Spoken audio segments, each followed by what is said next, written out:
to Faliraki, where we're joined by Ian Wakefield, a British tourist whose hotel was evacuated overnight. Ian, really good to see you this morning and really good to see that you're safe.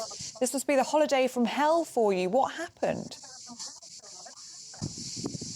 Well, it's just the end of the holiday. It's the holiday from hell, really. The rest of the holiday was very nice. So, yeah, what happened? Well, it's been a very hot week here. It's been about 37, 38 where we've been in a place called Pefki or Pefkos.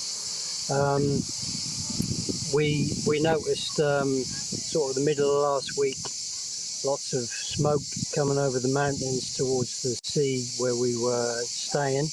The smoke sort of got thicker and thicker through the week. And yesterday, the smoke really turned to an orange glow, and the resort down the road called Rhodes was evacuated. We heard that, so we thought that we may be next to be evacuated. And then about 11:45 last night, we had an emergency text from the Greek government. Mine was in Greek, which weren't very helpful for me, but I think others got their message in English, and it more or less said we are evacuating your resort, and arrangements will be made. At which point, chaos broke out really, and there was a lot of upset people, and yeah, I'm thankful we've made it to a playground near Faliraki at 5 o'clock this morning. So what happens now, Ian? Well, we're not sure, because the communication from tour operators, I won't mention the tour operator that we're with, but it's been almost non-existent. The hotel manager didn't really know what was going on, couldn't give clear directions, didn't seem to have a plan. The bus driver drove around in circles for 3 hours trying to find somewhere for us to be safe.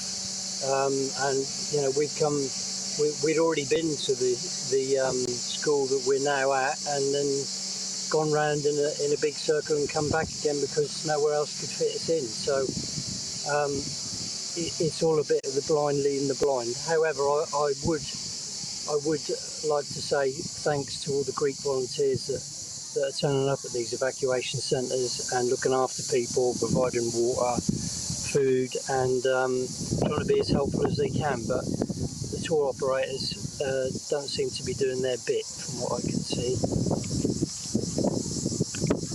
It does seem to be really, really confusing there, Ian, and the Greek authorities, we know, are working really hard. What's the current situation where you are? It looks like you are literally sheltering under a tree there in the shade, trying to keep cool. How hot is it there now in the early hours of the morning? Well, it's hot enough that my phone, I had to move 3 times before my phone would work for this interview. It kept coming up with an overheated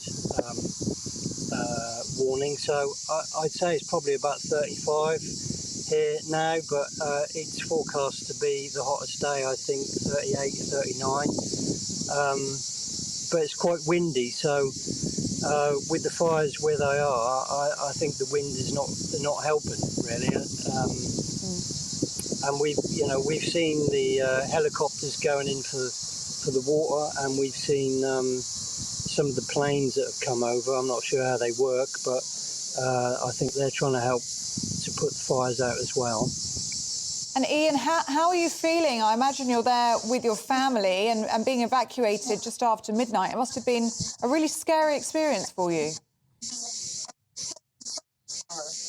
Well, yeah, anxious, I think, is the word. We've tried to stay calm with chaos all around us, but I think the thing we're sort of, hopefully, everybody's safe and not been injured or anything worse, but we're just anxious really about how, because we've left some of our luggage in the hotel. We're due to fly Monday morning.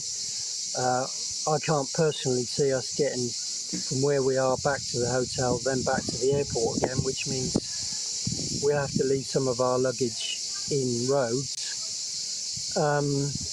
And I'm sure we're not the only ones in this position. And from what I can gather, tour operators are still sending tourists to Rhodes, which is just a recipe for disaster, really. With the fires as they are, the evacuations as they are. I think there needs to be a bit of a common sense approach to this. Well, there should be. There certainly should be. Ian, look, we really appreciate you taking the time to talk to us. I hope things pan out for a slightly better day before you head back home tomorrow. Thanks very much indeed. Yeah, best of luck with that flight home. I mean, there they are, stuck in a playground. Under a tree.